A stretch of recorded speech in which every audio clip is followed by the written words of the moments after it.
मैं Indian navy को और इंडिया के लोगों को जो अप्रिशिएट करना चाहूँगा कि देखिए जिस तरह इन्होंने इंसानी जानें बचाई। जबरदस्त देखिए सर, ये बड़ी हिम्मत वाली बात है कि आप पाकिस्तान में खड़े होकर इंडियन नेवी को अप्रिशिएट कर रहे हैं, लेकिन इसके ऊपर किसी के पास लॉजिक नहीं होगा। क्या उन्होंने वाकई में इंसानों की जानें नहीं बचाई, और वो भी मुसलमानों की? ईरान के जो क्रू मेंबर थे। अब शहबाज शरीफ साहब थोड़े से परेशान हो गए। शहबाज शरीफ साहब कहते हैं कि मैं 2 मिनट मुझे सोचने का टाइम दीजिए, तो शहबाज शरीफ साहब साइड पे होकर सोचने लगे। तो हामिद मीर साहब कहते हैं कि मैंने जाके शहबाज शरीफ साहब को कहा कि प्लीज अपने भाई का साथ ना छोड़िएगा। ठीक हो गया।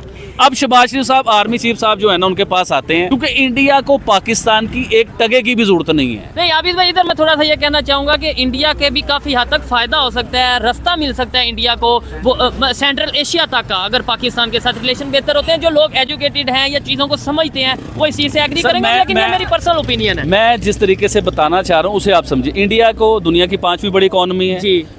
देखिए इंडिया में मोदी साहब का मुकाबला नहीं है, ठीक है ना उनसे कोई जी सर। देखिए मोदी साहब लोगों के दिलों में, उनकी रूह में, उनकी आत्मा में, उनके दिमाग में बस चुके हुए हैं, क्योंकि मोदी साहब की ना औलादें। देखिए इंडिया में मोदी साहब का मुकाबला नहीं है, ठीक है ना उनसे कोई जी सर। देखिए मोदी साहब लोगों के दिलों में, उनकी रूह में, उनकी आत्मा में, उनके दिमाग में बस चुके हुए हैं, क्योंकि मोदी साहब की ना औलादें हैं, ना उनकी फैमिली है, ना उनके बाद किसी ने वज़ीर आज़म बनना है। लोग ये समझते हैं, हमारी तरह नहीं लाइनें बनी हुई हैं, आज नवाज शरीफ साहब, कल उनकी बेटी, परसों उनका भाई, तरसों उनका बच्चा।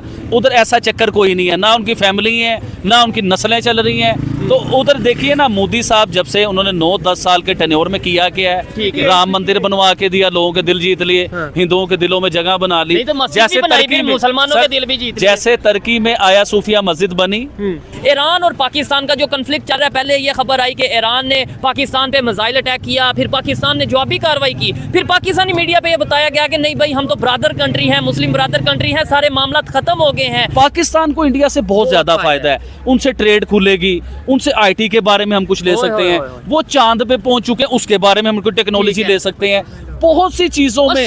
तो बलोचिस्तान वाले वो मजलूम लोग हैं जिन्हें हम बेचारा भी कह सकते हैं, जिन्हें हम मजलूम भी कह सकते हैं, जिनके जुल्म और सितम की दास्तान जो है ना हम लोग प्रॉपर नहीं बता सकते सर। और जब वो लोग प्रोटेस्ट के लिए सड़कों पे आते हैं तो आप उन्हें गद्दार कहते हो, आप उन्हें रॉ के एजेंट कहते हो, आप उन्हें इंडिया के एजेंट कहते हो। इससे बड़ा जुल्म क्या